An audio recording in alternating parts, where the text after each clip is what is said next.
Greetings. Welcome to this special edition of Socialist Action Webcasts, a two-day conference on revolutionary socialist strategy.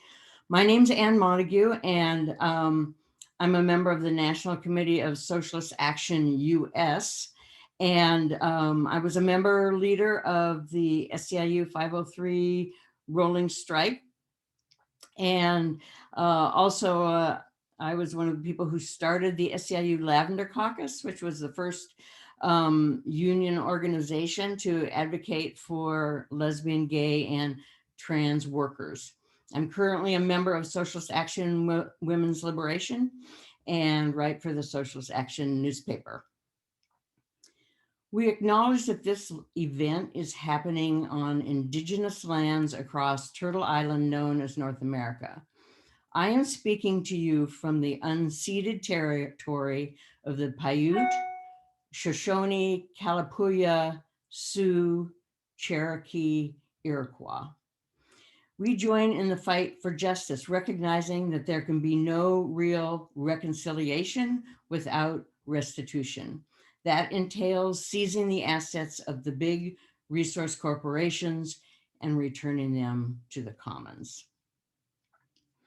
Before the next presentations, there will be a musical treat. We are delighted to welcome back Emily Steers, a leading member of Socialist Action, soprano vocalist and music teacher based in Guelph, Ontario. Emily will sing Union Maid. Thank you, Emily. Hi everyone, good to be back. So once again, I invite you all to join in. The chorus is pretty straightforward. You'll pick it up pretty quickly and we'll sing it 3 times. And if you'd like to sing along, please remember to mute yourselves. All right, we ready to go? Give me 1 second.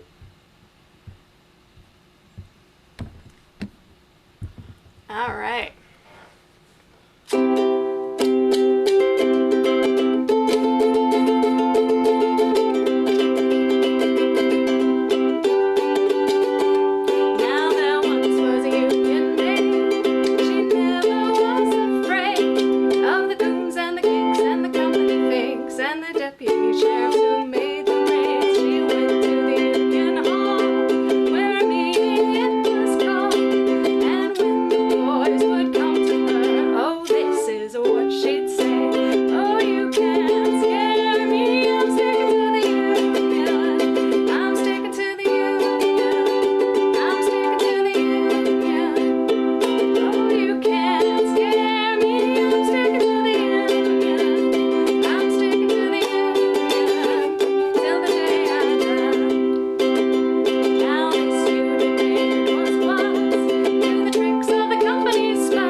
Thank you. This session is entitled Democratic and Transitional Demands. It will explore the nature, importance, and specific range of democratic demands in the context of modern imperialism and late capitalism. The development of transitional demands as a bridge between current working class consciousness and the objective needs of our class. Examples will be provided. The speakers are Schade, Daniel Tarade, and Lisa Luinenberg. They will each speak for 20 minutes. After that, we will take questions from the online audience, which Daniel, Flo, and Lisa can respond to in turn. We're going to begin with Flo Schade, is a Central Committee member of Socialist Action based in Wet'suwet'en Territory near a place called Burns Lake in north central British Columbia. She has a keen interest in history, philosophy, social movements, and economics, which culminated in a master's degree in religion and science at the University of Edinburgh. Flo? Thank you so much, Anne, and hello, everyone. Thanks for having me. So I will begin. Today's conference is entitled Democratic and Transitional Demands. So I'd like to begin by giving an outline of the seminal text, the Transitional Program, The Death Agony of Capitalism, authored primarily by Leon Trotsky, with significant help from James P. Cannon, and published and taken up as the official program of the Fourth International in 1938. The interwar period, so between about 1914 to 1945, was an extremely active time for socialist organizing. And I think it's fair to say that around this time, socialism as a political phenomenon was at its historical zenith. Even prior to the release of Karl Marx's Communist Manifesto in 1848, socialism of one kind or another was a common ideological commitment to various political groups and movements of the 19th century. However, the codification of Marxist thought into a programmatic manifesto, as well as historical events such as the Russian revolutions, gave Marxist theory a chance to be put into practice by the early 20th century. It's from this milieu that the most well-known communist leaders, such as Lenin, Stalin, Trotsky, Luxemburg, Cannon, and Debs emerge. To oversimplify things a bit, there was a common sentiment, especially among the earlier socialist thinkers, that socialism was inevitable and approaching fast as capitalism declined. However, the onset of the world wars seems to have ushered in a new make or break era for the revolutionary socialism that shifted that trajectory. Whether it was through the desperate conditions wrought by war motivating mass labor action, or the looming threat of global fascism changing political calculations, the activity that occurred during this incredible half-century period formulated many tendencies, organizations, concepts, and constructs the revolutionary socialists still contend with today. In fact, the dissolution and formation of the First to Fourth Internationals well illustrate the main tensions along which ideological lines between camps were drawn. For instance, the stance on the wars, the question of entryism, trade unionism versus industrial unionism, internationalism versus one country socialism, just to name a few. It's right smack in the middle of all this activity that Trotsky wrote the Transitional Program in 1938, just a few years before the outbreak of World War II and about 2 decades after the Russian Revolution. Enough time to have considered its lessons, while now requiring to incorporate them into a rapidly and dramatically changing socio-political landscape. Generally speaking, the Transitional Program may be thought of as a tactical guidebook for socialist revolution, and was adopted as the official platform of the Fourth International, the worldwide socialist organization Trotsky created in contestation to Stalin's Comintern. I believe it is through understanding, at least to some extent, the significance of the Transitional Program back then that we can accurately translate its meaning for the current day, rather than simply transporting its form to the present. It's fascinating to note the many echoes of this intensive period in today's world, and there are many. However, we won't be able to properly address the similarities with any sense of predictability unless we also recognize and account for contextual differences. Trotsky, along with Lenin, advanced a program of scientific socialism which took seriously the analytical framework of dialectical materialism, meaning they took seriously the sequential, reactionary, back and forth nature of societal movements over time, recognizing that the dynamics of class relations are rooted in the specific material reality of the society in question. And as such, the tactics used must properly address those realities if they are to further develop the conditions for revolution.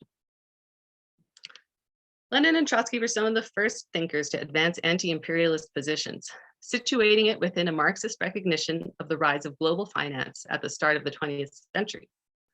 Apparently a century before their time, as these issues are only now seriously entering leftist discourse, Lenin and Trotsky are advancing the notion of the labor aristocracy at home, the ranks of the middle class that arose throughout the 20th century on the backs of extremely exploited workers in colonized countries, whose lack of democratic independence meant that they had even less room to organize for labor rights.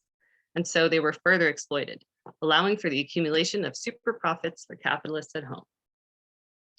Colonial expansion can be understood through a Marxist lens as capital seeking to expand markets once it's cannibalized itself thoroughly at home, perpetually growing, seeking new conquests of exploitation.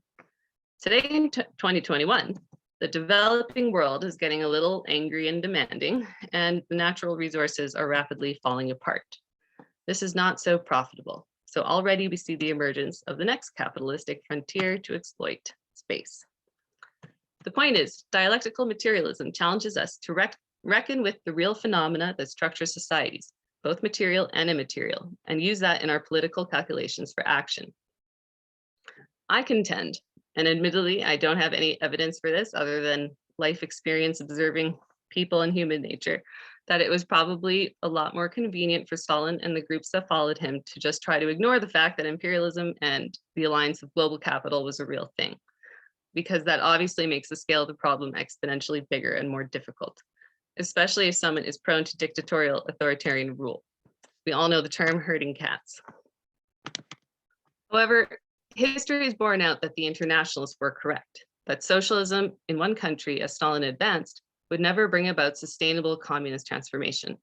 In my observation, Stalinism can be generally characterized by this hostile inability to account for the reality of nuance, contradiction, or anything approaching multidimensionality.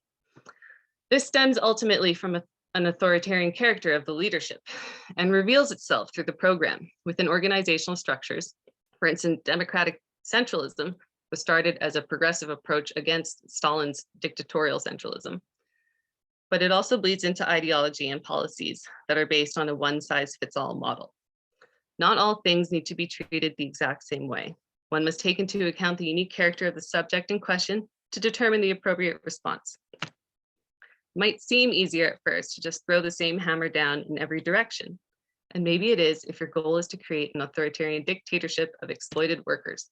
But if you want to liberate workers around the world, then we have to contend with the many complicated layers of reality with which we are faced, and ultimately take on the difficult tasks of sorting through which responses would aid in the goal-generating class consciousness and readying the conditions for the emergence of a worker state. Fortunately, the transitional program helps us do just that by delineating demands, a central organizing construct, into three main types: defensive, democratic, and transitional. Defensive demands can be thought of as an anti-imperialist type of democratic demand, namely referring to the calls for self-determination and national independence within colonized countries. Today, we still support calls for defensive demands, such as those in Palestine, Puerto Rico, indigenous sovereignty movements in North America. Democratic demands refer more broadly to those demands which seek to create space for political organizing within the limits of bourgeois democracy, that widen enfranchisement and participation, whether at home or abroad. Historical examples could include the suffrage movement or abolition movement, and current examples would include the call for electoral reform in Canada or the repeal of the first AUMF in the States. Without democratic liberty, access, or transparency, the bureaucratic machinations within supposedly representative systems stifle movement from the inside. This occurs regularly in both bourgeois and proletarian institutions. Democratic demands seek to utilize the bourgeois logic of electoral partisan democracy to increase the possibility for mass action. Now to the real bread and butter of the transitional program, transitional demands. It must be noted that, as we have discussed, the reason Trotsky is able to focus on transitional demands for the society he's living in, because that's where his assessment of things on the ground placed it. He advocated for defensive demands in colonies, democratic demands in fledgling or authoritarian nations, and transitional demands in nations that had succeeded in bringing participatory democracy to the people. It's a legitimate question to ask, in my opinion, whether Western nations are still at an advanced democracy level, and to what extent enfranchisement has been eroded in the 21st century, and what this could mean for the types of demands and tactics used. Generally speaking, transitional demands are those which actually seek to undermine the power of bourgeois democracy, not just go along with it. Transitional demands, then, should have the ultimate effect of developing the conditions for dual power as a transitional phase towards proletarian power. While these demands begin from within the platform of bourgeois politics, they are not intended by the communists anyway to stay there. What's neat about transitional demands, though the same could be said of democratic demands to a lesser extent, is this is where you really see the notion advanced of an interplay between action, practice, and consciousness theory as the fundamental mechanism by which revolutionary conditions are practically developed. Transitional demands should be bold, urgent, popular, and transformative, insofar as the winning of them itself would systemically and structurally shift, if not break, the balance of power towards the workers. Winning a transitional demand would be to some extent transformative, not for the system itself, but for the class consciousness of many people who would finally be able to see the constructed nature of power relations and the non-inevitability of capitalist hegemony. The recognition that poverty and exploitation boil down to policy choices by the powerful few, but that another real alternative is available, is a powerful conceptual reframing that is required, in my opinion, for many people to take the leap from social democracy towards committed revolutionary action. The real potential of this alternative will be made unavoidable by the indefatigable advancement of transitional demands, which are meant to keep a step ahead progressively until worker power is asserted.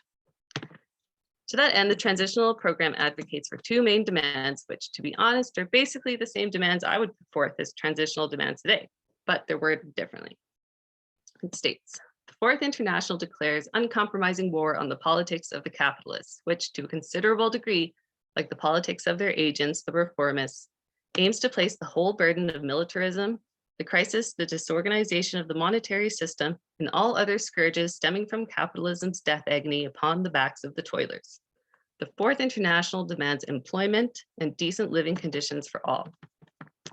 It continues.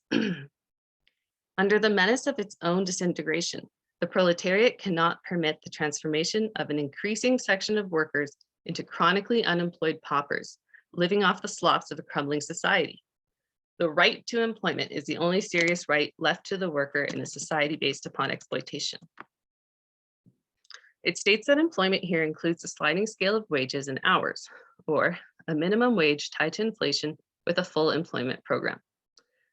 Today, we could see the same call formulated as a demand for legislation that introduces a federal job guarantee with a $25 minimum wage indexed yearly to inflation.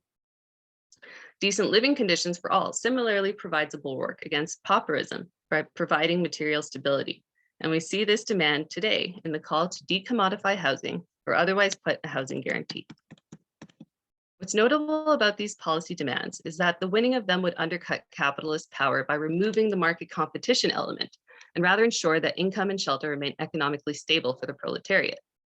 Demands for guarantees are generally things that would work well for transitional demands, as indicated by the employment and decent living conditions for all part, because it tips the scales back in the other direction, away from market-based production. It's logical and ethical to begin demands in industries that sell services for human rights such as healthcare, employment, and housing. Next would be demands to nationalize and expropriate big energy companies and banks, as these similarly maintain a commanding height on the economy, structuring production in ways that are harmful to people and planet. So now that we've looked into the what to the transitional demand, the other major component touched on in the transitional program is the how. The method, platform, tactics by which to organize around these demands. As alluded to, transitional demands are linked to the building of worker power as a viable alternative to bourgeois government, and is through the progressive relinquishing of capitalist power, such as guarantees and expropriation, that class consciousness will be generated and rival worker organizations in opposition to bourgeoisie institutions will form. We can still think of this as pre-revolutionary period, but just beginning to crest into revolutionary. I think we saw some action in this tenor in France, Germany, and the USA around the time that Trotsky wrote the Transitional program, as it makes reference to waves of sit-down strikes and mass mobilizations. The labor movement was in full swing and the future looked optimistic. However, for one reason or another, which we may discuss later, these movements didn't break through to the full-on Soviet system that occurred in Russia. Clearly, the advent of the Red Scare and the violent authoritarian crackdown that stifled socialists is to blame. But another reason socialism didn't really take off in the West may be referenced in the text itself, as the central problem is made in no uncertain terms to be weak, self-undermining leadership of worker organizations. Really makes you think what might have happened if all the most influential socialist leaders hadn't been assassinated. Anyway, within the first few pages, it states, the historical crisis of mankind is reduced to the crisis of the revolutionary leadership, and the chief obstacle in the path of transforming the pre-revolutionary into revolutionary state is the opportunist character of proletarian leadership. The leadership being referred to here are those of the petty bourgeois organizations who claim to represent the working class, but are counter-revolutionary in effect, such as traditional trade unions and factional Stalinist, anarchist, and social democratic groups. Okay, just doing a little time check.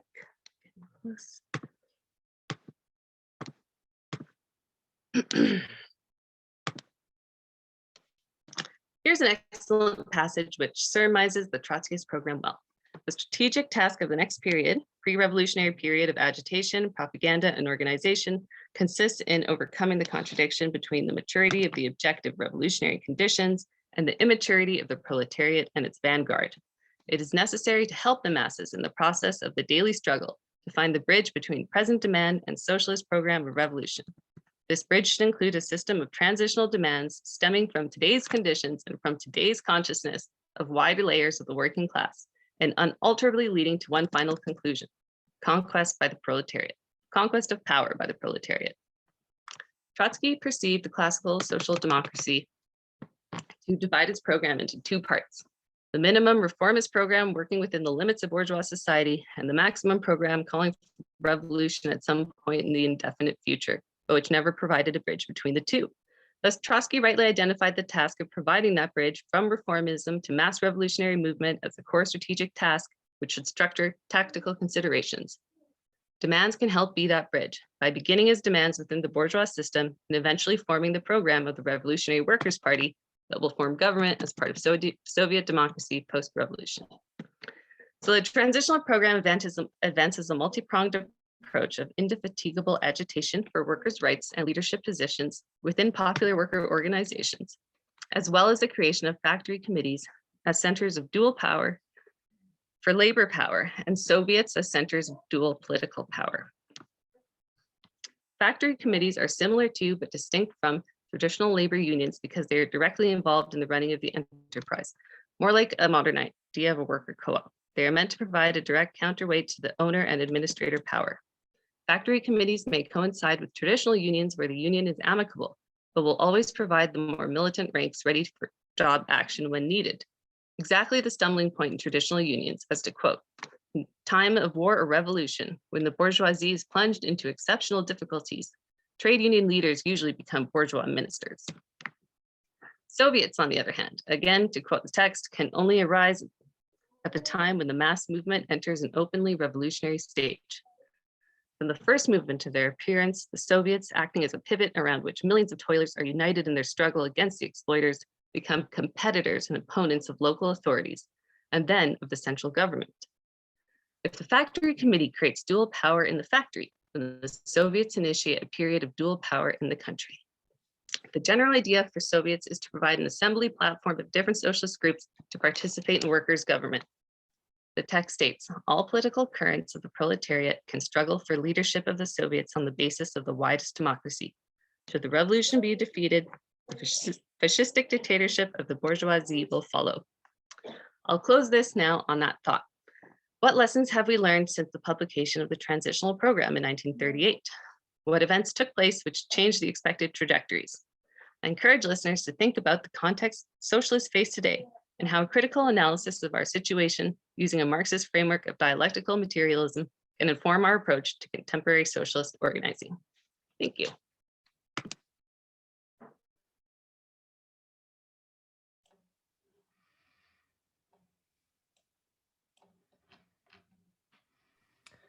I was muted. Sorry. The next speaker is Daniel Tarade. And Daniel is a 27-year-old scientist, university lecturer, and community organizer living in Toronto. He and his parents arrived in Canada as refugees of the Bosnian War and settled in Windsor, Ontario. Daniel is a member of Socialist Action Central Committee. He is the SA Toronto branch organizer and member of Coupe Local 3902. He was the WAM candidate for Secretary Treasurer of the Ontario Federation of Labor. Welcome, Daniel. Yeah, thank you so much, Anne. Thanks everybody for being here. Thank you, Flo, so much for setting the context, the scene. The way that the three speakers for this session divided it up, Flo would tackle the transitional program and give us that really great basis. And then Lisa and I are going to take that and apply to a very specific field of struggle. And I'm going to be talking about imperialism. So before we get to the demands that socialists, that revolutionary socialists ought to put forward regarding imperialism, let's do a quick crash course on imperialism. And Flo already touched on this a bit, so I'm going to try and go quickly. But let's all think back to the earliest stages of capitalism. Obviously, none of us were around, but think England, 1500s, or a little bit later on. There was an early capitalist class that owned what was once communal pasture, and they owned the means of production. They owned the factories, they owned the shops. And then there was a landless working class, which had to sell their labor to those who owned the land and the means of production in order to survive. And that essential class character exists till today. Capitalists used to compete with each other for profit. And there are a bunch of ways you can try and generate more profit, but this competition inevitably leads to an overall decline in the rate of profit. And this is almost a law of Marxism, the tendency for the rate of profit to fall. We live on a finite planet. You can't have infinite growth. So for example, a capitalist or a capitalist class can try and temporarily depress wages so much as a way of increasing rates of profits. They can try and decrease wages so much that workers only have just enough to survive. And by paying workers less, capitalists make more profit. But we have to remember that we're living in a closed system. If workers are so destitute that they can't even purchase the products that they're making, you get a crisis of overproduction. And that happens periodically throughout capitalism. There's only so far capitalism can advance in any one nation or on one planet. So immediately as capitalism is trying to increase its rates of profits in perpetuity, they begin to suck dry the resources of the land that they already have. And there's an immediate tendency to try and find new markets, new resources, and new labor to exploit. This is inevitable under capitalism.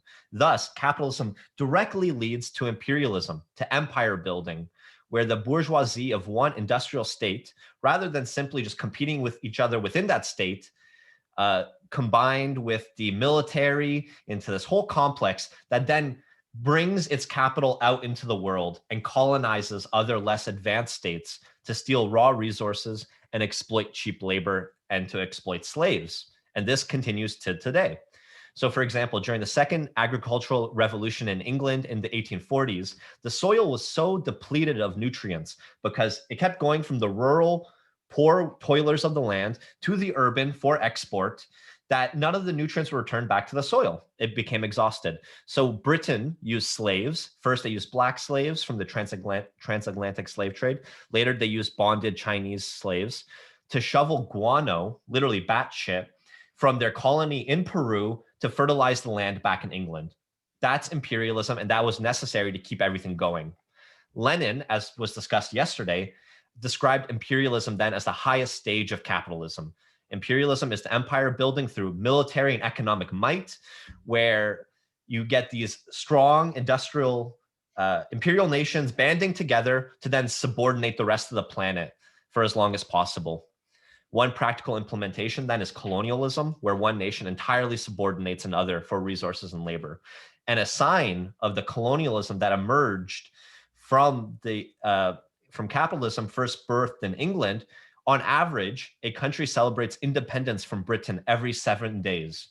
They basically colonized half the planet because they needed more markets, they needed more resources, they needed more slaves.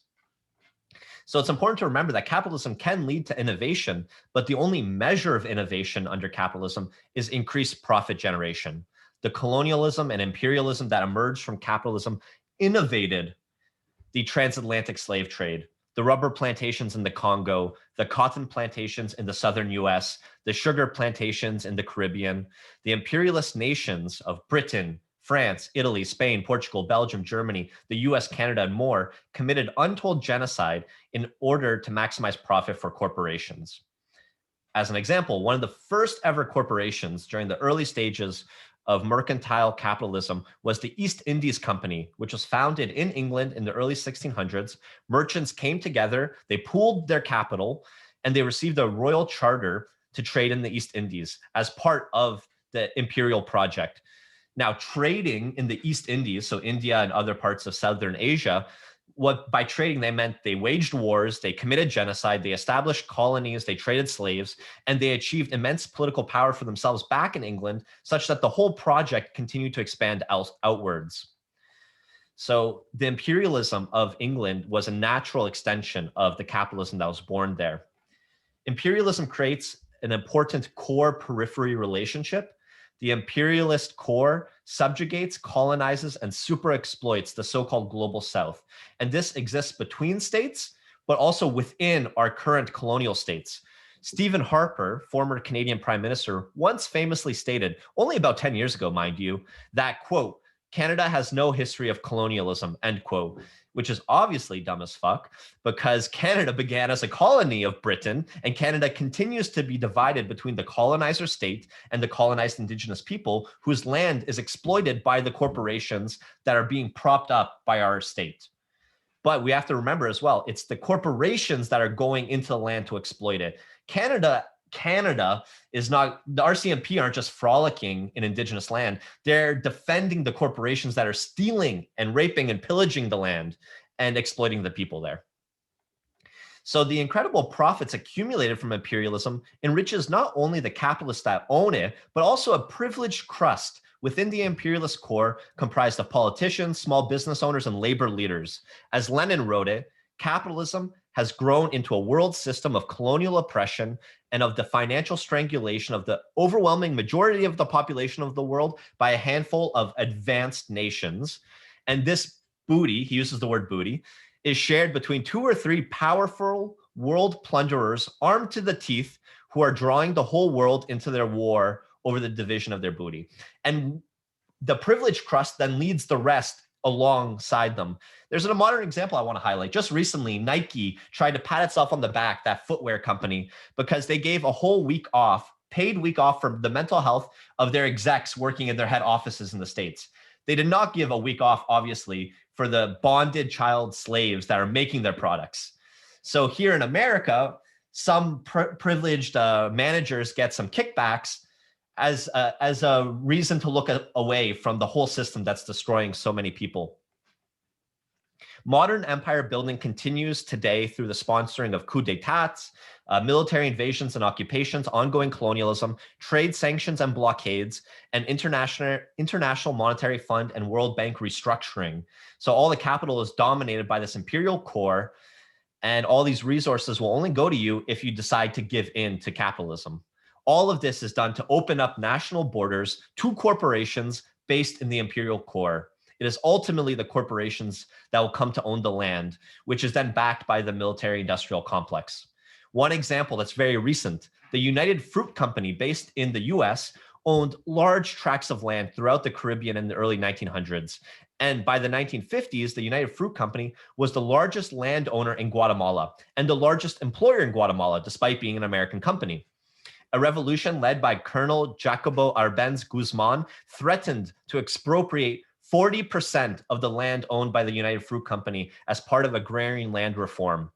That was enough for the United Fruit Company to to lobby the US, President Eisenhower, to topple that revolutionary Guatemalan government. And they did so. There was a CIA-sponsored coup. They toppled it, and the company remained owning the land. So the imperialist wars are done to benefit corporations, not workers. Then how is it that the capitalist class gets workers to do the fighting for them?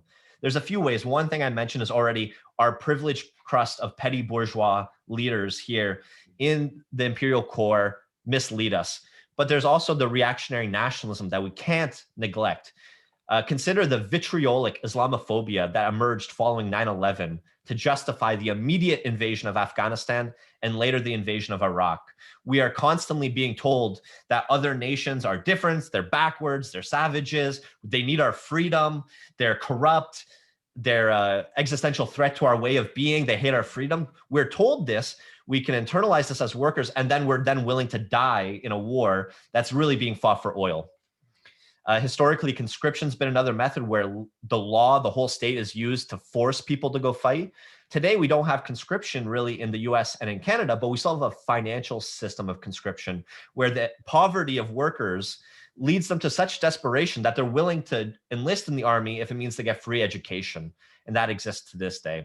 We need to oppose imperialism, and we need to reveal to workers that they have nothing to gain from these wars, that you only have something to lose.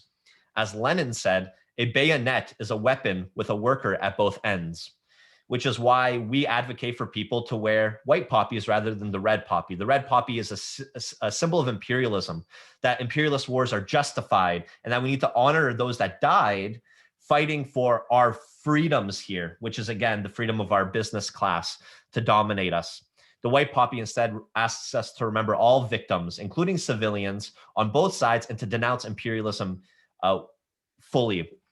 This was also put very eloquently by Muhammad Ali when he was conscripted to fight in the Vietnam War. And he said, "Why should they ask me to put on a uniform and go 10,000 miles from home and drop bombs and bullets on brown people in Vietnam, while so-called black people in Louisville are treated like dogs and denied simple human rights? No, I'm not going to go 10,000 miles from home to help murder and burn another poor nation simply to continue the domination of white slave masters of the darker people the world over." This is the message we need to spread to all workers. As Trotsky writes in the Transitional program, an uncompromising disclosure of the roots of race prejudice and all forms and shades of national arrogance and chauvinism, particularly anti-Semitism, should become part of the daily work of all sections of the Fourth International. He highlighted anti-Semitism because at that time we were leading up to World War II, and the anti-Semitism and the fascism was such a driving force for these imperialist wars. Today, just as easily, you can add alongside anti-Semitism things like anti-Palestinian racism, anti-Black racism, anti-Indigenous racism that's being used to drive colonialism, Israeli apartheid, etc. Canada is an imperialist nation. Maybe this is a point that the American comrades don't need, but in Canada, sometimes we still deal with the illusion that our state is a peacekeeping nation, that we're not a warmongering nation, but we need to remember that it is. Canada ranks 13th highest in the world for military spending, and per capita, we spend more than Russia and China. Canada ranks 68 among all UN member states in terms of contributing to peacekeeping. Canada has 60,000 soldiers, only 58 are on UN peace supporting operations. Currently, 500 Canadian soldiers are leading a NATO battle group in Latvia. And Canada is part of NATO, the Five Eyes, the Core Group, and the Lima Group. These are all imperialist organizations that are seeking to undermine any country that doesn't go along with our agenda. Canada helped lead the invasion of Afghanistan. Canada helped orchestrate the failed coup in Venezuela in 2019, and they helped orchestrate the successful coup in Haiti in 2004. Why? We're trying to open up these countries to Canadian capital, to our businesses, to exploit them, because these other countries have fewer safety and environmental regulations due to our financial exploitation. 75% of all mining companies in the world are based in Canada and are traded on the Toronto Stock Exchange because it lacks regulations. And this directly informs Canadian foreign policy. For example, Canada continues to support the Ethiopian state, even while it engages in genocidal war against the Tigrayan people, which is a region in the northern part of Ethiopia. Why? Canada is silent about this because it continues to financially support the Ethiopian state and its mining sector, because there are multiple Canadian mining companies that mine in that region of Tigray. Parallel mining in East Africa metals benefits from this genocide because it gives them an opportunity to apply for more licenses and expand its operation in the area. This is a primer on imperialism. It's corporate-led, military-backed domination of the less developed nations of the world. What are our demands? Let's start with the democratic demands. One democratic demand that Trotsky put forward in the transitional program is the demand for a referendum on the question of declaring war. This is not because Trotsky thought that the capitalist class would ever allow workers to veto the war or any war. The idea was if there's going to be a war, the people must vote on it. But by struggling for this democratic say on whether to go to war, the capitalist class would be forced to reveal itself as being rabidly pro-war, which increases the popular distrust of imperialism. By fighting for a say, they'll immediately reveal the mask and show that there was never a choice to begin with, that is a necessity for them. And that's something that's worth for us bringing forward. There's another democratic demand. And although we stand against imperialism, we also recognize that there are bigoted policies that forbid certain groups of people from enlisting in the military. And this includes gay people historically, and it includes trans people as well these days. This is furthering the discrimination against these people societally. And it's just a basic democratic right that we must demand. If there is to be an army, it ought not to discriminate on the basis of race, gender, sex, ability, or sexual orientation. And that can go together. We can impose imperialism while defending the democratic rights of people in our society to prevent the working class from being further divided. Defensive demands. Flo introduced this as a type of democratic demand that kind of relates to imperialism. It's a demand that all oppressed nations be able to defend themselves. So in all instances of war and conflict, us socialists must identify the oppressing nations and the oppressed nations. All defensive demands must stand resolutely with the oppressed nations, regardless of the class character of the state that is being oppressed. As workers living in the imperial core, our chief enemy is our own ruling class and its imperialist appendages. We wish for American, Canadian, and European imperialism to fail in every conflict. The defeat of the American empire and its Canadian and European allies in Korea, Vietnam, and Afghanistan are victories in that they weakened the American empire and opened up the possibility for class struggle within Korea, Vietnam, and Afghanistan. As Trotsky put it, the defeat of your own imperialist government is the lesser evil. Only by employing all means at our disposal, which includes agitation, publishing our own press, creating united front groups, forwarding these demands, we can build trust and gain the sympathy of the international working class. When Socialist Action demands free Alex Saab now, a Venezuelan diplomat arrested at the behest of the US, and when Socialist Action co-organizes a rally with Tigrayan Advocacy Canada demanding that Canadian mining companies leave Tigray and that Canada stop funding genocide, we bring our struggles into unison. One campaign against capitalism and its destructive imperialist necessity. So some demands include hands off Cuba, hands off Haiti, hands off Venezuela, stop funding genocide, save lives in Tigray, Canadian mining companies out of Tigray, no war with Iran, stop the Cold War, normalize relations with China, RCMP off of indigenous land. But we also should highlight some weak defensive demands that some groups try and put forward. We can never claim neutrality or pacifism as the working class in an imperialist state. For example, asking both Israel and Palestine to stop hostilities is not a good demand. As an oppressed nation, Palestine has every right to defend itself from Israel. Our critique is to be sharp and focused on the Israeli apartheid regime that is propped up by the US and Canada. We demand tear down the apartheid wall. We demand one state, a Palestinian state. We demand from the river to the sea, Palestine will be free. Lastly, transitional demands. Like Flo introduced, these are demands that are to provide workers with a blueprint to actually organizing to defeat imperialism. Transitional demands will bridge the consciousness of workers such that the inevitable conclusion of the demand is the need to win a workers' government to implement those demands. defensive demands can actually be won under capitalism. When the US retreated from Afghanistan, that was a defensive demand that was won. But transitional demands cannot be won because they fundamentally highlight and illuminate capitalist contradictions. One that Trotsky puts forward is not an armaments program, but a program of useful public works. That's a transitional demand. We can rephrase that today as Canada out of NATO, money for homes, not for jets. The reason why this is a transitional demand is because imperialism is necessary for Canadian capitalism. It's non-negotiable within capitalism. We're maybe given the pretense that we have some sort of say about what the military budget is, but it keeps going up, and not a single party or even labor movement is demanding a Canada out of NATO or a disbanding of our military.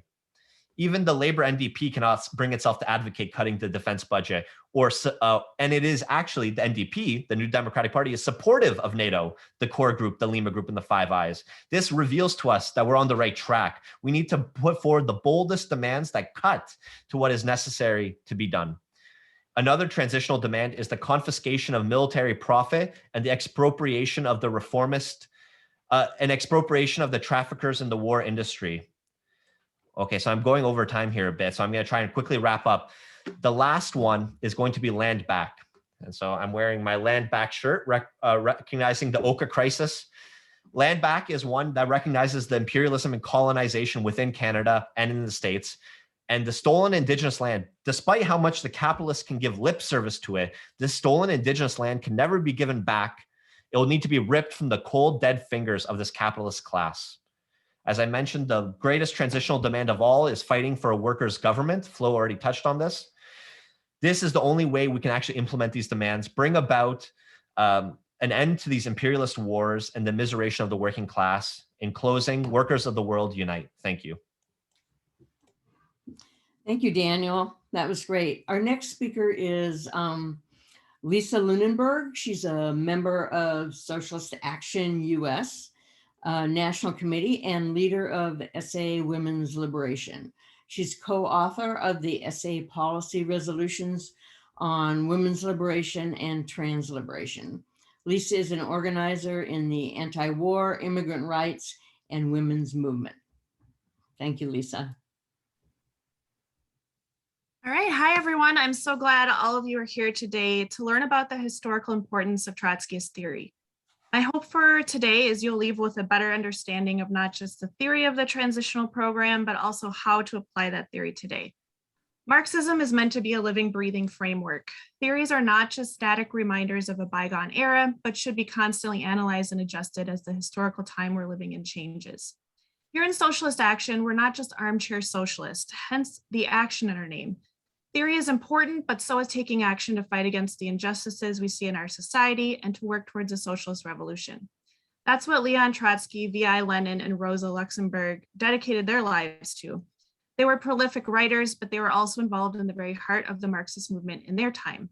The theories they created were not built on abstractions, but on their experiences while leading a living, breathing revolutionary workers' movement.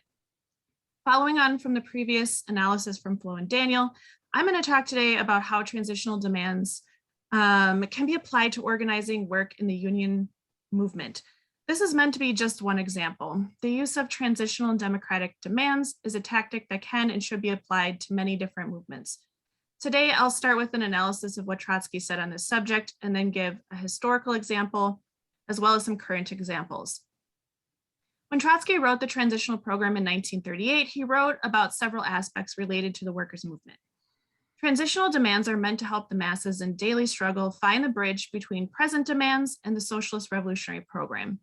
It's important that transitional demands stem from today's conditions and the consciousness of wide layers of the working class, leading to a final conclusion, namely the conquest of power by the proletariat.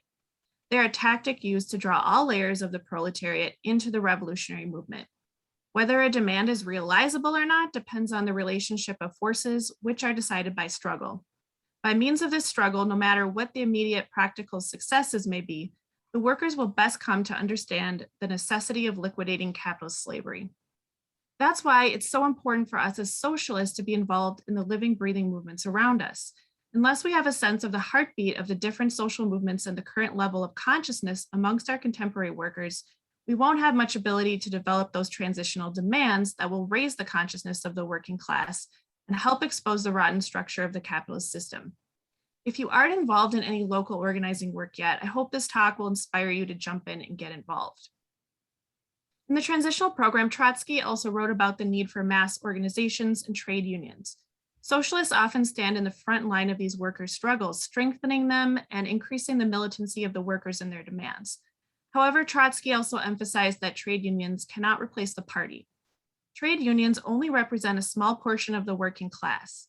There's a real need for other types of structures as well, such as strike committees, factory committees, and Soviets. This was true in Trotsky's time, and it's equally true today. Another point that Trotsky made is that trade union leaders usually end up becoming bourgeois ministers. Sound familiar? We can find both historical and current examples of this happening. Instead, socialists must strive to create independent militant movements that correspond closely to mass struggles. By keeping our fingers on the pulse of these mass struggles, we'll be able to determine the most relevant demands. It's important to remember that trade unions are not ends, but means along the road to revolution. And finally, Trotsky also emphasized the importance of building alliances between the workers' movement and other proletarian movements. He wrote about the importance of engaging with the unemployed, saying trade unions and other mass organizations should bind the workers and the unemployed together in the solidarity of mutual responsibility. For example, if we're faced with unemployment and high prices within the capitalist system, we demand employment and decent living conditions for all. We can advance slogans of public works for the unemployed and a sliding scale of wages and hours, meaning wages increase with prices, and if working hours decrease, wages should stay the same. We can also demand the right to employment and the minimum wage. Many of these demands remain extremely relevant today. Similarly, Trotsky wrote, "The brother in arms and counterpart of the worker in the country is the agricultural laborer. They're two parts of one and the same class. Their interests are inseparable. The industrial workers program of transitional demands with changes here and there is likewise the program of the agricultural proletariat."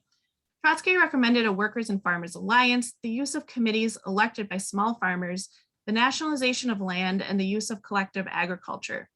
I think this is something much overlooked today, given the wide divide between urban and rural areas and the gap between production and consumption of food. But we'll see an example of this tactic in use in just a few minutes.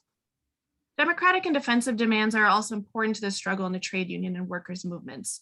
In the transitional program, Trotsky also says that we defend the democratic rights and social conquests of the workers while carrying on our daily work in the revolutionary perspective. Trotsky also wrote about the importance of workers being able to form armed militias and picket lines to defend themselves against scabs. He wrote, "Scabs and private gunmen in factory plants are the basic nuclei of the fascist army. Strike pickets are the basic nuclei of the proletarian army. This is our point of departure. In connection with every strike and street demonstration, it is imperative to propagate the necessity of creating workers' groups for self-defense. It is necessary to write this slogan into the program of the revolutionary wing of the trade unions. It is necessary to give organized expression to the valid hatred of workers towards scabs and bands of gangsters and fascists. It is necessary to advance the slogan of a workers' militia as the one serious guarantee for the inviolability of the workers' organizations, meetings, and press. The arming of the proletariat is an imperative concomitant element to its struggle for liberation." I want to use the 1934 Teamsters strike in Minneapolis as a clear historical example of the use of transitional and democratic demands. It is remembered as a strike that made Minneapolis a union town.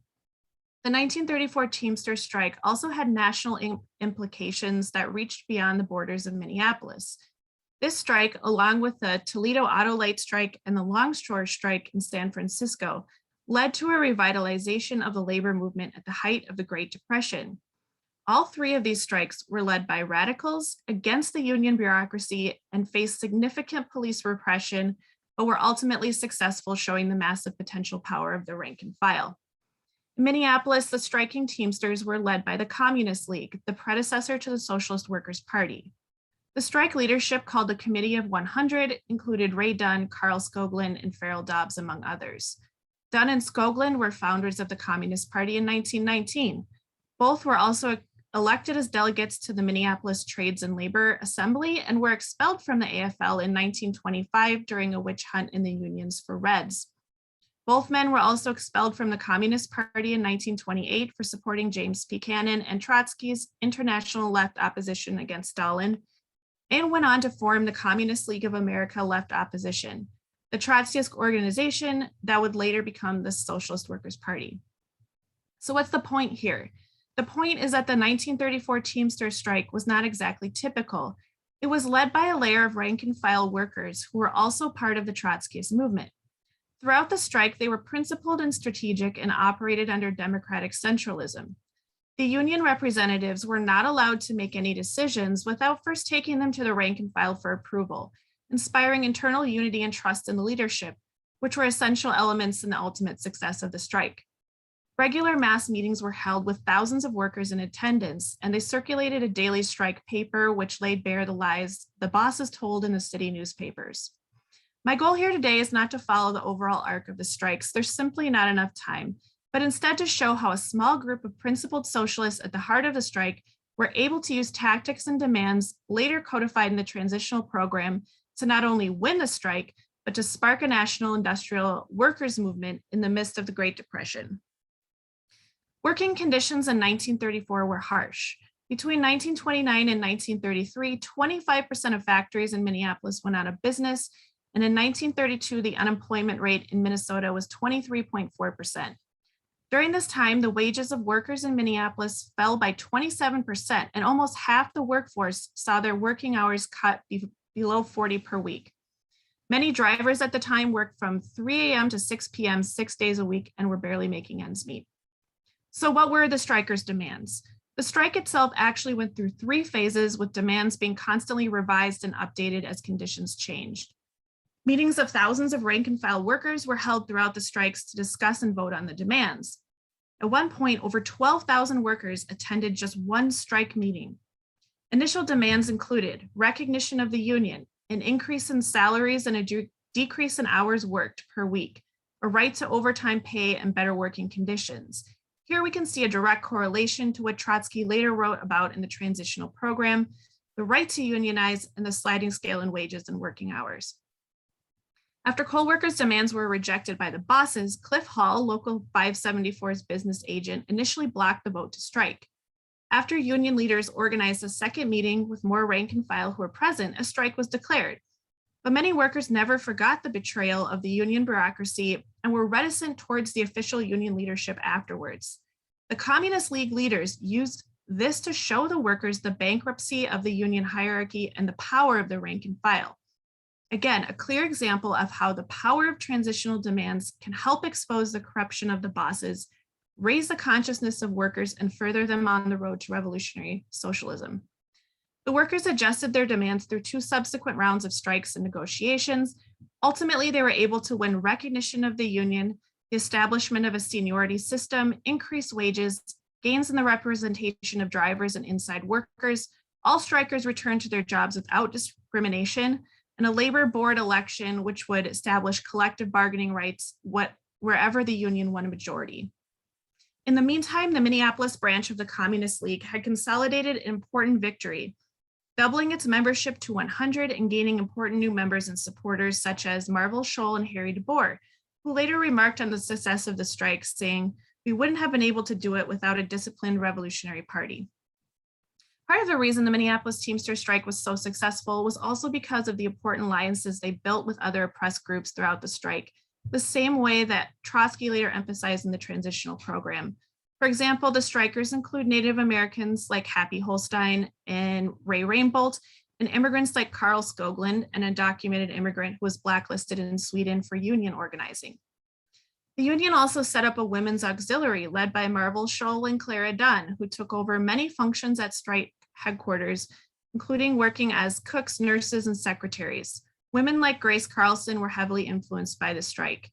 The first Trotskyists she met were leaders in the strike, and she said, "My admiration of their courage, ability, and intelligence led me to study their program, and I started reading Debs, Trotsky, Lenin, Marx, and Engels." Grace would go on to become the only female member of the SWP to be convicted and sentenced under the notorious anti-communist Smith Act of 1940. Local 574 was simultaneously recruiting its own support among various layers of the working class. By the spring of 1934, the unemployed and their dependents made up almost a third of the population of the cities. The strikers directly organized the unemployed during the strike, offering in return for their support to defend their right to receive public assistance. The Minneapolis Central Council of Workers supplied volunteers for unemployed pickets during the strike, who played a central supportive role throughout.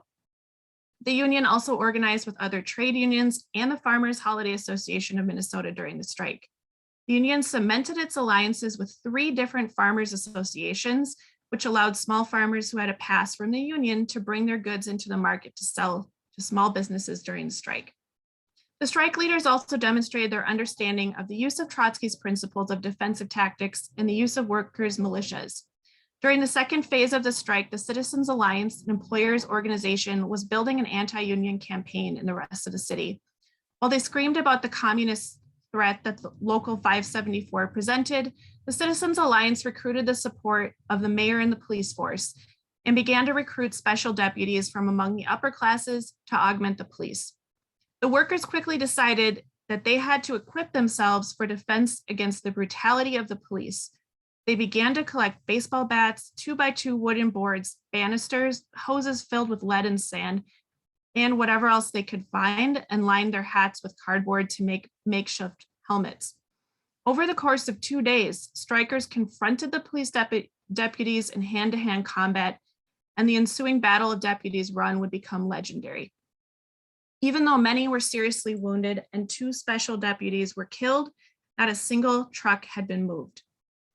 So what lessons does the 1934 Teamster strike hold for us, and how can the principles Trotsky laid out in the Transitional program be applied to the labor movement today?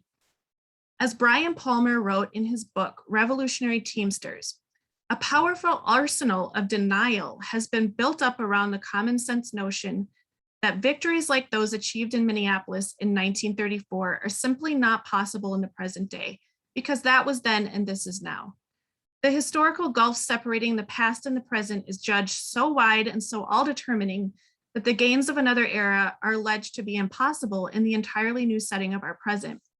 He goes on, however different the world we live in now is from what existed in the past, this does not override the basic, determined, and overtly material reality of class relations under capitalism. An exploited majority still confronts an exploiting minority. Power remains concentrated in the hands of the very few, while the challenges of our times are often considerable then. They are by no means insurmountable, nor are they necessarily more daunting than the hurdles past advocates of class struggle had to leap to land on their feet. At the time that Trotsky wrote the Transitional program, trade unions embraced no more than 20 to 25% of the working class and were primarily made up of more skilled and better paid layers. He wrote that the more oppressed minority of the working class was drawn out only episodically into the struggle during periods of exceptional upsurges in the labor movement.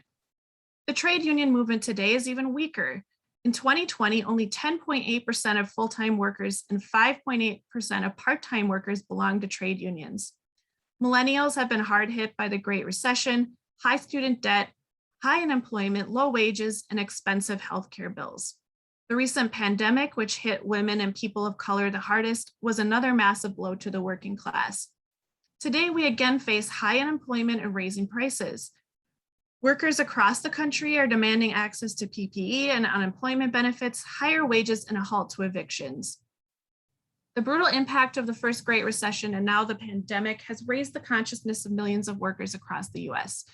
According to a recent article in The Guardian, public feeling toward labor today is more positive, and public feeling toward big business is more negative than in the preceding 5 decades. More workers are also wanting to join unions. Over half of Americans said they would vote for a union at work, a huge contrast to the reality that less than 11% of workers actually belong to a union.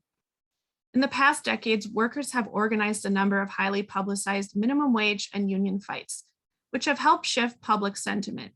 Among the rise of the gig economy and contract workers, we've seen fights to unionize fast food and Amazon warehouse workers in many parts of the country.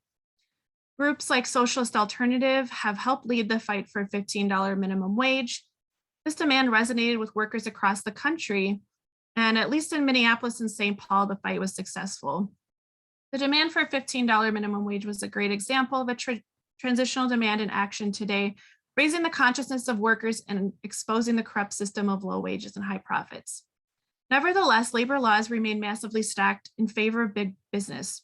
When workers in Bessemer, Alabama started to unionize their Amazon warehouse, many reports of illegal activity on the part of Amazon emerged. The union drive in a warehouse made up of a majority of Black workers initially looked promising, but yielded a disappointing result of a vote of 29% for the union, with almost half of workers not voting. The union later filed a host of unfair labor practice appeals to the NLRB against Amazon. However, Amazon and many other companies have felt free to act with impunity time and time again because the penalties they face are negligible. But the failure of the Bessemer drive wasn't just because of the corruption and greed of Amazon and their well-organized response.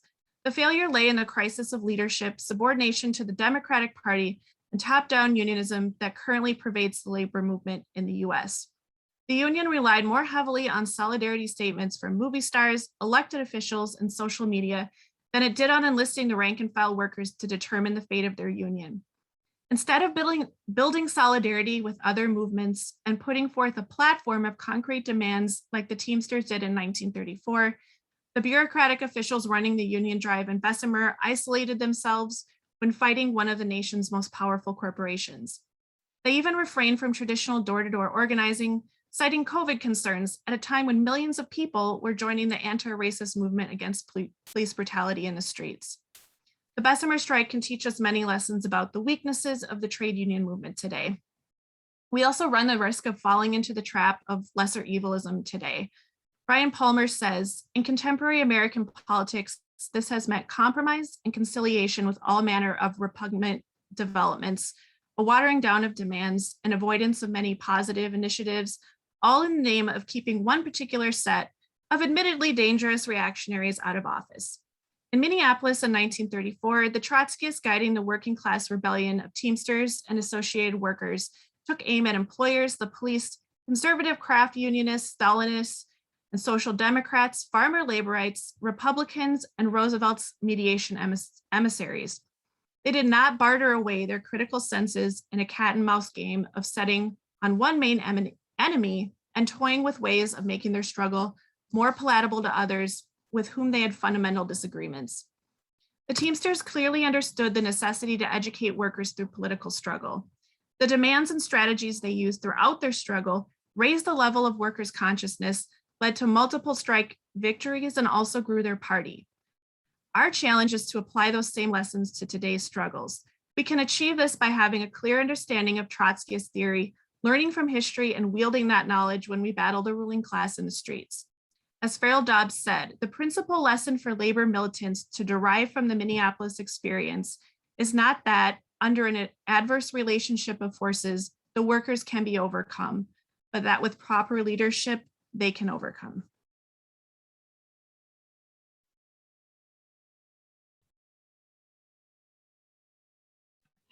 Thank you, Lisa. And thank you, Daniel and Flo. So now we're going to hear questions from our online audience, and we'll take 3 or 4 questions at a time and then call on the speakers who can respond as they like. We ask the questioners to make their question in 1 to 2 minutes, and then we'll move on to the speaker, our presenters who want to respond. Right now we have 3 people that want to are going to ask questions: Barry, Chris, and Mark. So Barry, why don't you ask your question?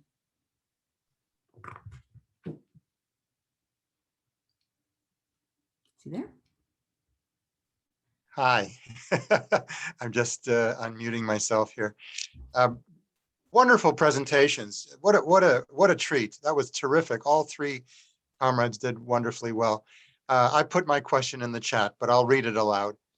The crowning point of the transitional program is the struggle for workers' power. There is a distinction in the debates of the international workers' movement, a distinction between a workers' government and the dictatorship of the proletariat, which represents a worker state and a socialized economy fully formed. So how is the fight for a workers' government a transitional demand? How does it differ from the aim of a proletarian dictatorship, which Marx and Engels called for in the Communist Manifesto of 1848? How does a workers' government, how is it reckoned as a transitional demand? And how, for example, this may be more familiar to Canadian workers in this conference, how is the demand for an NDP government committed to socialist policies a transitional demand? Is it achievable? Thanks very much. Great. Chris, do you want to ask your question? Hi, my question is also in the chat, so I'll read my question.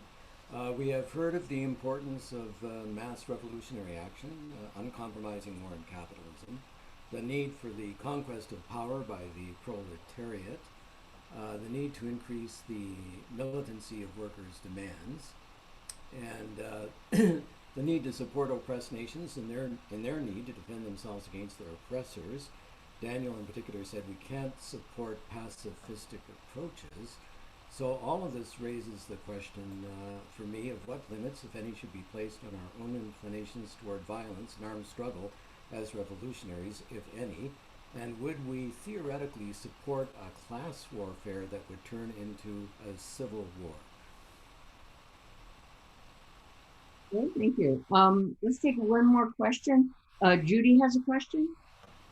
How were Native people treated in Canada, particularly in the schools and on the reserves? Okay, so is there a presenter that wants to start responding to one or more of these questions? I don't mind going first. I don't have to though. Go ahead, Paul. Okay. Okay, so Barry's question, it reminded me of this one part in the transitional program. So I'll just read that out. It said, this formula, workers and farmers government, first appeared in the agitation of the Bolsheviks in 1917 and was definitively accepted after the October Revolution. In the final instance, it represented nothing more than the popular designation for the already established dictatorship of the proletariat. However, he goes on to say that the Comintern revived the formula, buried its history of the democratic dictatorship of the proletariat and peasantry, and gave it the formula the workers and peasants government, purely democratic and bourgeois content, counterposing it to the dictatorship of the proletariat. So I guess like when I was saying workers government, I was kind of more referring to that the fact that it will lead to the dictatorship of the proletariat, or that it should. One of the distinctions they do make here as well is that a workers' government dictatorship of the proletariat would include farmers and peasants, whereas workers' government wouldn't necessarily. But essentially that I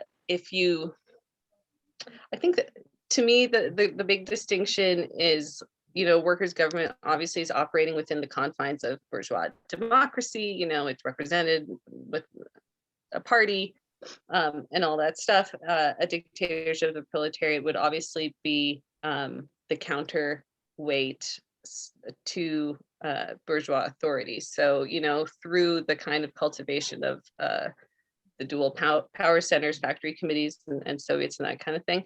But exactly like how you get from A to B, I feel like is like the $1 million question, right? And that kind of really goes into as well Mark's question about you know, how do we raise class consciousness so that we don't just get stuck in the social democracy? Because, you know, from reading Trotsky and Lenin and stuff, like it did seem to become apparent that complacency is very counter-revolutionary, you know, like, and that's like a weird thing to kind of reckon with as well, but it's true in a way. So the only thing is I think of what helped me like radicalize, or what helped me kind of push myself past the point of social democracy. And it was kind of realizing that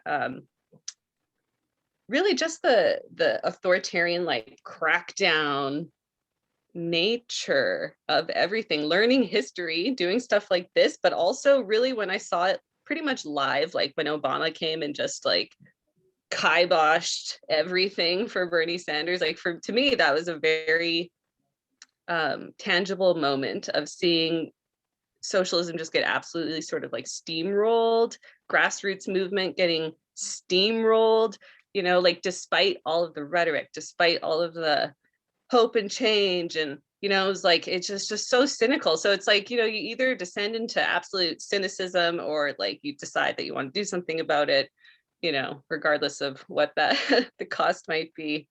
And so maybe that's it. Maybe we just have to be like unapologetic about calling out instances where capitalism regresses, because that's the thing, FDR, the New Deal, it's all great, sounds good, but then it doesn't last. It's not sustainable. So we don't have to look that far back into history and be like, well, we tried it, look what happened. It's always going to come back to this situation. And as contemporary events that illustrate that happen, I think we should point that out as well and be like, doesn't matter if you allow for the accumulation of wealth and power for a few, this is where we're going to end up inevitably. Thanks, Flo. We want to get all the speakers in, so let's just say around 3 minutes for the presenters to respond to the question. Lisa, do you want to respond? Sure.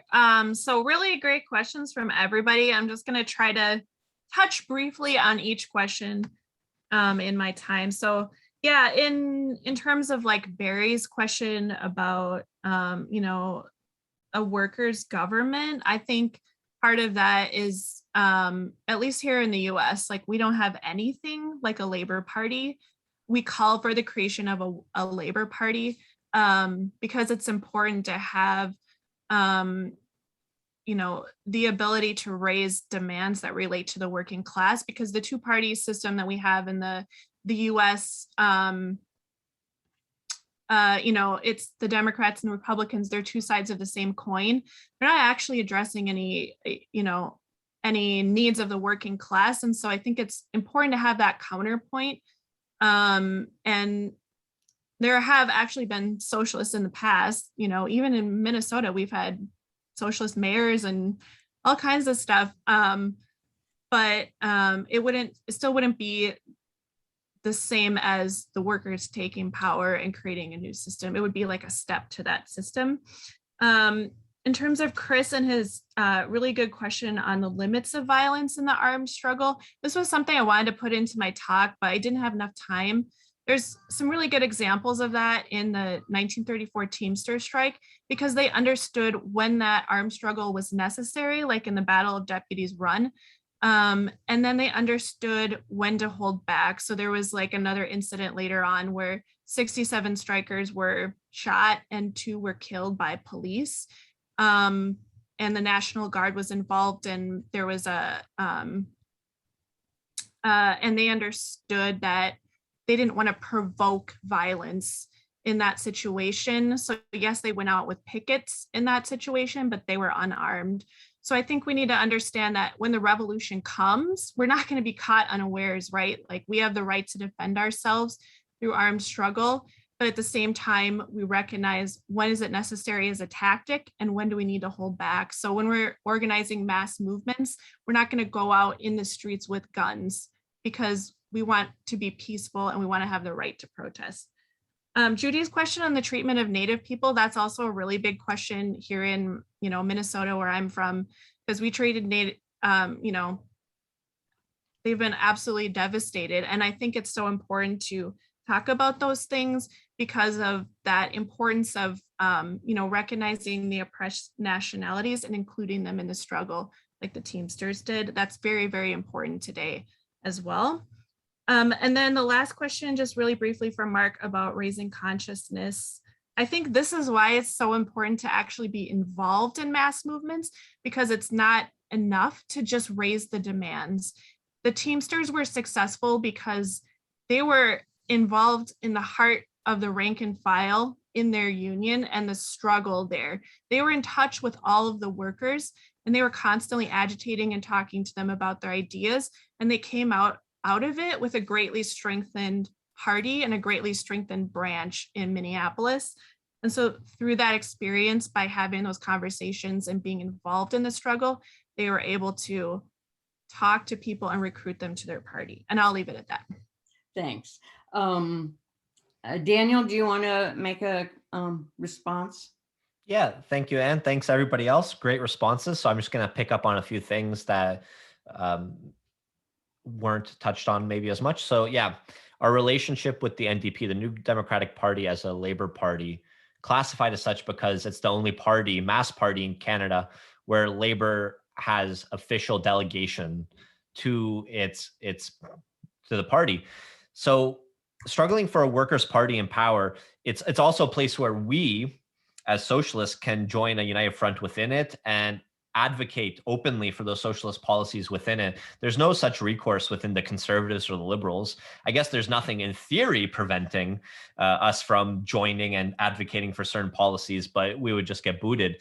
The NDP, there's at least some organic link to the labor movement, and it's where we can meet other workers. So we need to join people where the struggle is, while also putting forward the clearest demands possible to show us where we need to be going. And so that's why we're in the NDP. Obviously, winning a NDP government is not a victory in and of itself. You see in British Columbia, there's a provincial NDP government that is still engaging in colonization and is destroying the environment still. They're still beholden to capital. But the struggle within is a solid tactic, and it allows us to connect with the masses of workers that are already slightly more advanced in their understanding. There's a reason why they're in the NDP and not in the Conservative or the Liberal Party.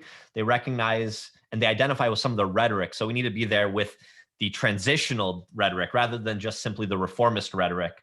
The NDP at its core is fully reformist. So that's an important one there. In terms of the arms struggle, I think, yeah, Lisa already covered this very well. We're obviously not in a revolutionary moment now. There's no imminent revolution, but our demands ought to be, especially when it comes to other nations, the right to self-defense. We have to always be advocating and making clear that we are currently in a class war. Whether or not workers want to recognize it as that, that's what we need to bring to them. Our entire collective future is being threatened by a very small number of people who own the oil, and they want to make sure that gets all burned so that they can make as much profit from it as possible. The violence that's being perpetrated against workers, against houseless people, against the disabled, against indigenous and colonized people around the world constitutes war already. And we need to be very frank with that. That's why all the revolutionary socialists make it very clear that disarmament is not the goal, because the question of disarmament alone leaves open who is disarming who. And we want it to be very clear that it should be the workers disarming the capitalists and the bourgeoisie. So we're against their military. We want the military to be disarmed. We're not for that when it comes to the workers. So that as it continues, we have the ability to defend ourselves from reaction, from fascism, and from all other means of putting down workers. And so that means when it comes to the right of oppressed nations to defend themselves, it's unequivocal. Palestine has the right to defend itself by any means necessary. And that's just necessary for the continuing revolution the world over. So I'll leave it at that for this round. Okay, great. Before we go on to more questions, I would like to have us hear from David Jackson, who is with our sister organization, Socialist Democracy in Ireland, to speak to us for a couple minutes. Thanks. Hello, thanks for inviting me to inviting Socialist Democracy to participate in your weekend of meetings, and we appreciate that. So I'm from Socialist Democracy, which is a fourth international grouping from Ireland. Our roots go back to the Great Revolutionary Year of 1968 and the fight for civil rights in the 6 counties of Northern Ireland. Unfortunately, partition is still with us today, and 100 years since I think it was last year. No, since this year. So it's but the fight goes on. So comradely greetings and solidarity to the members of Socialist Action, and thank you for supporting socialist democracy as a group who share similar ideas and strategies for the building of the revolutionary party. I have a question, if I can ask that, a short question. I think it's very interesting what all the speakers have knowledgeably said about the transitional program. I've actually learned quite a lot. Maybe I should know these things, but possibly could you answer what are the pressures on groups, parties that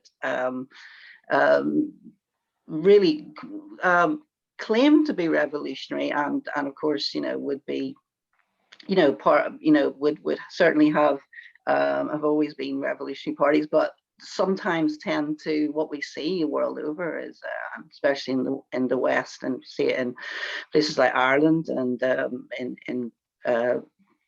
also in some of the revolutionary groups in Europe, which is sort of going by the parliamentary road in a way, sort of like because we possibly live at times of low struggle, even though there's a lot of movements. The fact is, it's probably a uniform kind of situation in a way, which America may share in somewhat with other parts of the world, and that there's a lot of anger, but there isn't a lot of major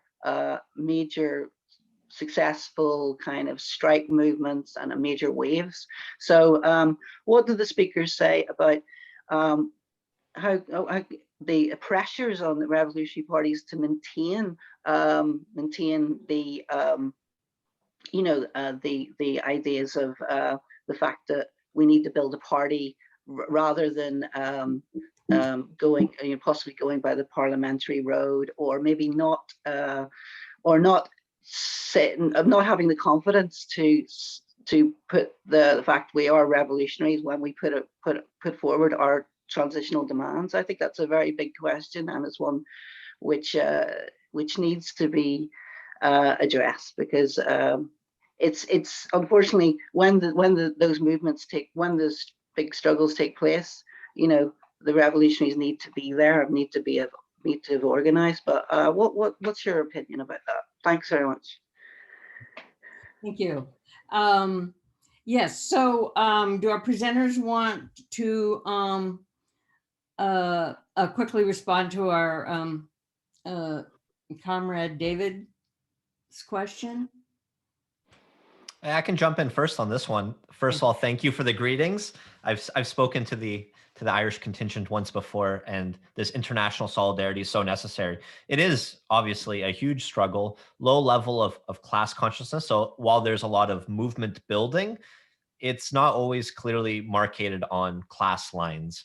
So the class nature of society gets obfuscated somewhat. So we take as many opportunities in the Canadian context to get those ideas out there. And that does mean engaging with the parliamentary system to an extent within the Labour Party. Any mass gathering of workers, especially the workers that are engaged at some level in struggle, even if they're not understanding it to be class struggle, are the workers that we want to speak to. And bit by bit, we recruit more and more people to our movement, and more we can connect with other groups where even if they don't join us, we can work in these united fronts, and we get these ideas out there and we build up our own power. So it is difficult to say with a straight, earnest, strong voice that we are revolutionary. It can be difficult when you are one of 10 people at a mobilization, or you're part of a small slate running for a labor leadership position where the bureaucracy doesn't even acknowledge you. It's difficult, but it needs to be done, because if we don't say it, why would anybody else believe that it can happen if we're not at least willing to say it? So that's my thought. Great. Are there other of the presenters that want to respond? I'll say something very briefly. And again, thank you, David, for your greetings. I'm glad that you're able to join us today. I think for me, like we don't have a labor party or a parliamentary system here in the US. So I think the key point here is working class independence, like Daniel was saying, like that we're delineating along class lines, that yes, we do participate in elections here in the US as well. Like we ran our own presidential and vice presidential candidate in the last election. We know that they're not going to get elected, but it gives us that platform to bring our own demands. And I think something to watch here in the US is the rise of the Democratic Socialists of America, the DSA, because they claim to be socialists, but at the same time, they're constantly endorsing the Green Party and Bernie Sanders and Democratic candidates. Here in Minneapolis, we just had an election for like mayor and city council and things like that just a few weeks ago. And there were 3 people from the DSA who got elected to city council. So that'll be really interesting. I'm really interested to see how that plays out, and whether they stick to their working class independence or capitulate to the powers that be. Great, thank you, Lisa. Why don't we start another stack here? We have questions from Emily, Robbie, and Gary Porter. Emily, do you want to ask your question? Yes, hello.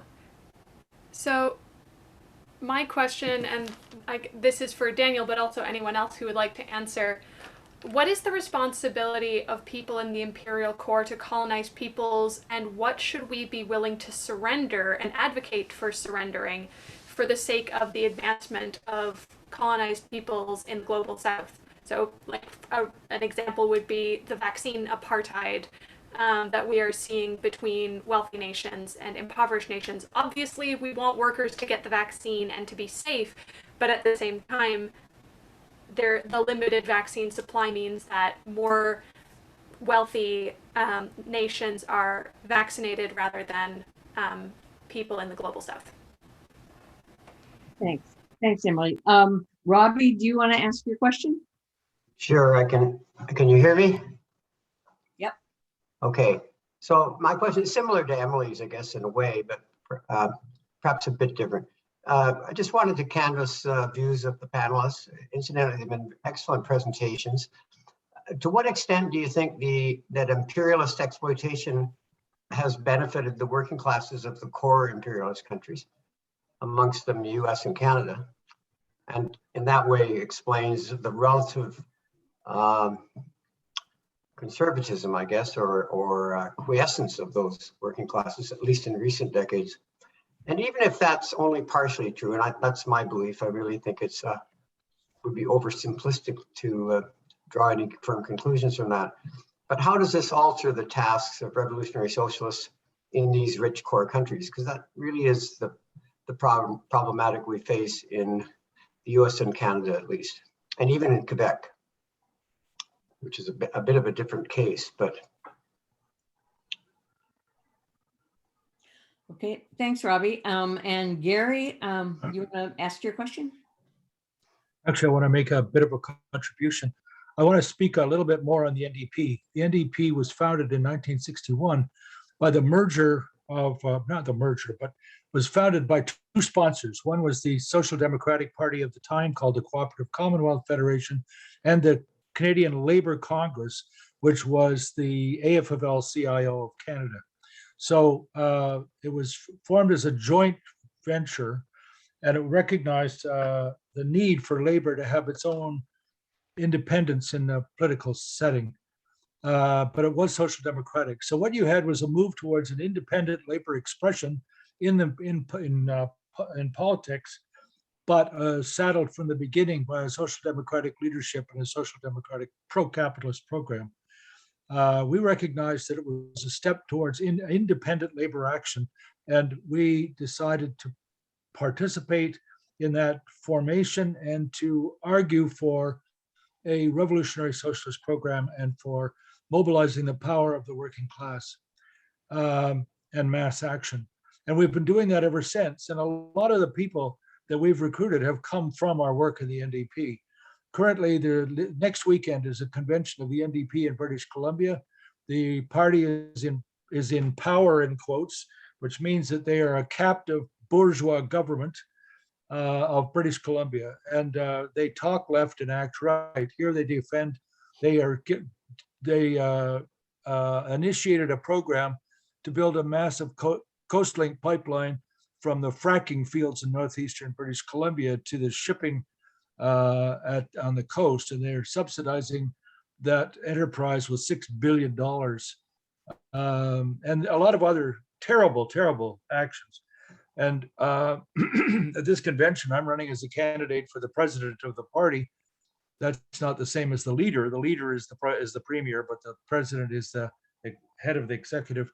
And I will be speaking frankly that there's a red line between me and the other side. They support capitalism. I oppose capitalism. They talked about supporting the workers. I advocate mobilizing the workers in their own defense, and so on and so on. I mean, that they talk about fighting pollution, and well, they support the oil industry.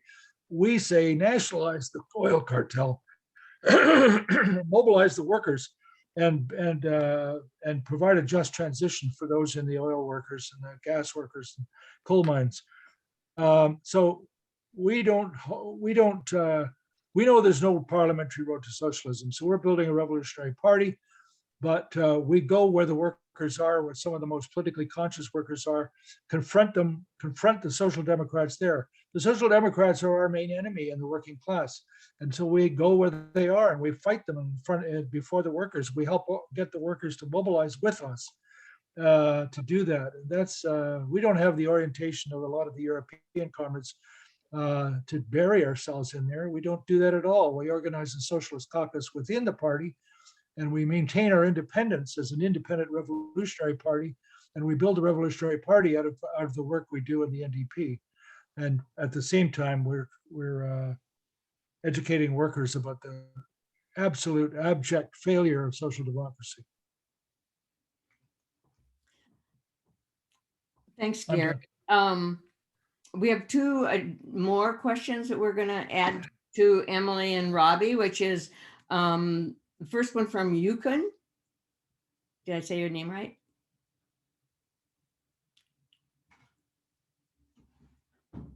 Do you want to share your question? Okay, why don't we go to Mark L. I think my question was already addressed in the previous round, but thank you. Okay, great.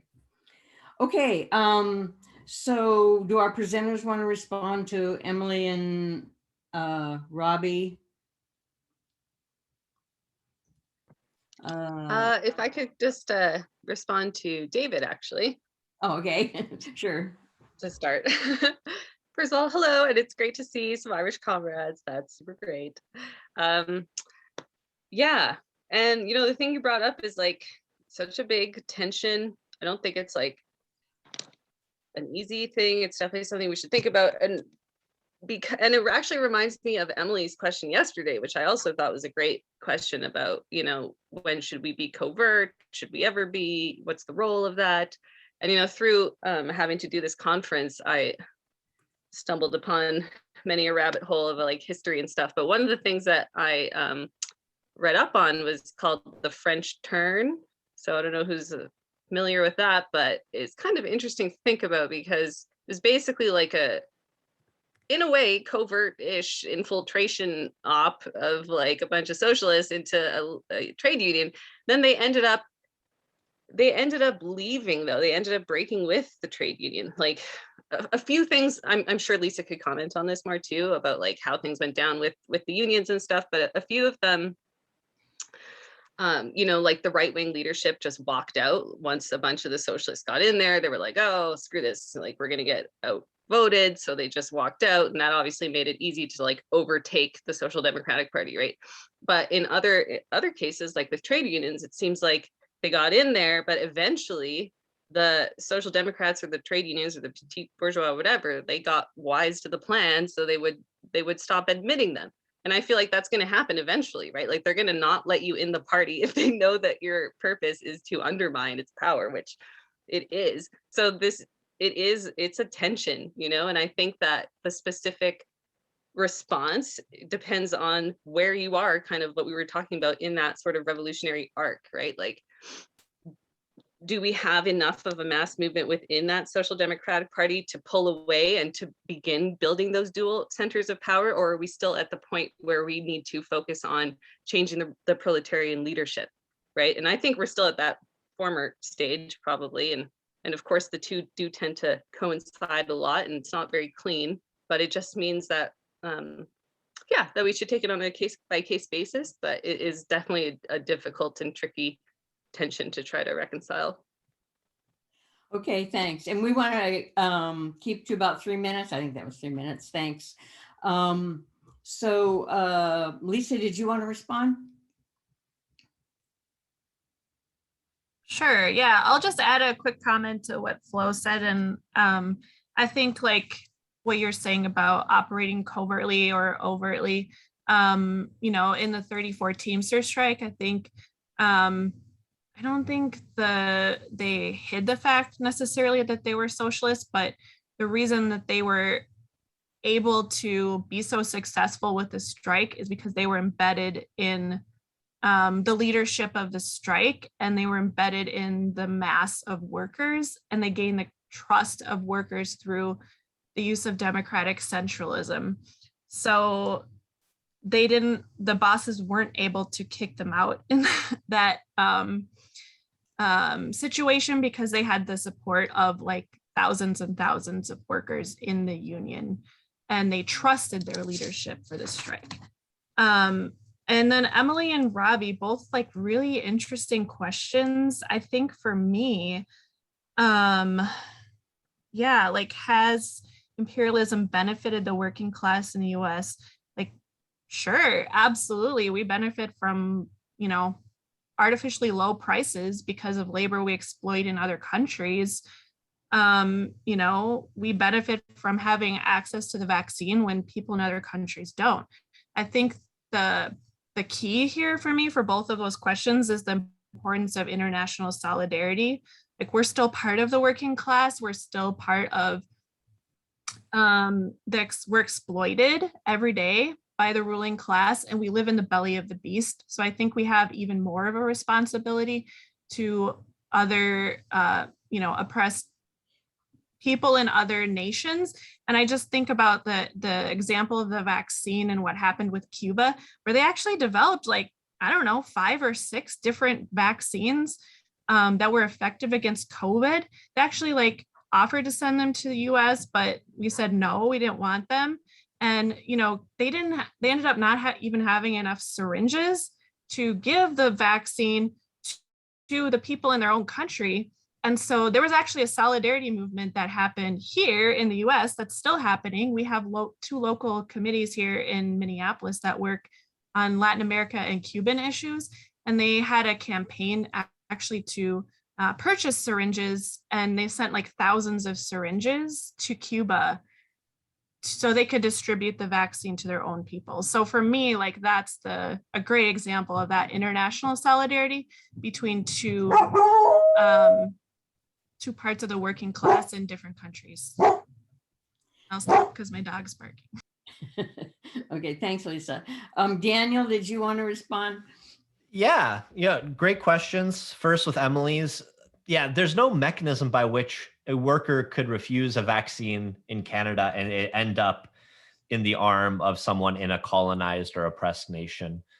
And there's a certain charity model to that I don't think will work. What we need to do, though, what's the next step, are again in line with these transitional demands and building up that dual power. I'm recently helped launch the Canadian chapter of Science for the People. I'm a scientist, and part of what that group tries to do is, organize workers within pharmaceutical companies, within the universities, and you can imagine a system where then you can exercise that collective labor to demand that vaccines be available elsewhere, because it's not an issue of scarcity. It's an artificial scarcity because our imperialist countries are refusing to allow other countries to produce generic versions of the vaccines. And this is, again, an example of imperialism because it's our corporations based in the imperial core that are profiting from it. And it's these international, the World Bank and the World Trade Organization that's enforcing this, in that case by economic means, because they don't need to use military means yet. In reality, if any of these countries started skirting these financial means, you'll see the military might come in behind it, and you'll see some coups and you'll see blockades, because people are violating these international trade agreements. That's why Iran is blockaded, and that's why they arrested Meng Wanzhou, because they violated the sanctions on Iran. So what we can do here, aside from things like these brigades that can bring supplies to sanctioned countries like Cuba, which is possible due to the geographical proximity, beyond that is we organize the workers here, we build up the dual power, and we exercise that collective power to force them to share the vaccines. Because what happens when you don't take the vaccine here is they'll actually just let it go expired and they'll throw them out. And that's really an indictment on the capitalist system. The other question that Robbie brought forward regarding how much do we benefit? I think Lisa already answered this quite well. We do benefit, relatively speaking. Of course, within the nation, we have, again, a spectrum of exploitation, from people that have literally nothing to the indigenous people that are completely, in most cases, their lands, what's left of their lands, that's a lot where they're allowed to live is just destroyed environmentally, can't drink the water, can't fish, can't hunt. So we have a spectrum. And so it is a barrier, because you need people to be willing to give up the small privileges, or at least to risk the small privileges. And the way you do that is to highlight what we have in common and the existential threats threatening us all. So I think climate change is something where, sure, you get bananas cheaper because our corporations are dominating the global south. Sure, you can get vaccines, but none of that's going to matter when the whole planet's not habitable anymore.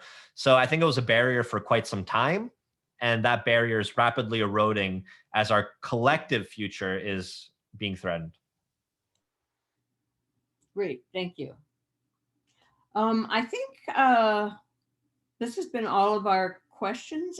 I haven't seen any more, and I just want to thank everyone for the questions and the good discussion.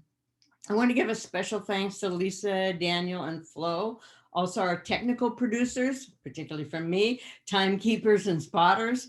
And please consider being a supporter of Socialist Action newspaper. We can send it online. If you're in Canada, you can fill out the form at their website, socialistactioncanada.ca. That's www.socialistactioncanada.ca. If you want to talk to someone or interested in joining, write to socialistactioncanada@gmail.com, socialistactioncanada@gmail.com, or call 647-986-1917. I'll give you that again, 647-986-1917. If you're in the United States, you can contact us through our website, socialistaction.org. If you liked our show, please consider subscribing to the Socialist Action YouTube channel. The next session today is coming right up. And the topic is the theory of permanent revolution. This is what is the theory of permanent revolution and the allied concept of combined and uneven development. Examples of their application today include anti-imperialism, the United Front. The speakers will be Gary Porter on Vancouver Island, British Columbia, and Jeff Mackler in Oakland. And we're going to begin with live music, so don't go away. We'll have a short period of time, I think, and then we'll move forward. Thank you.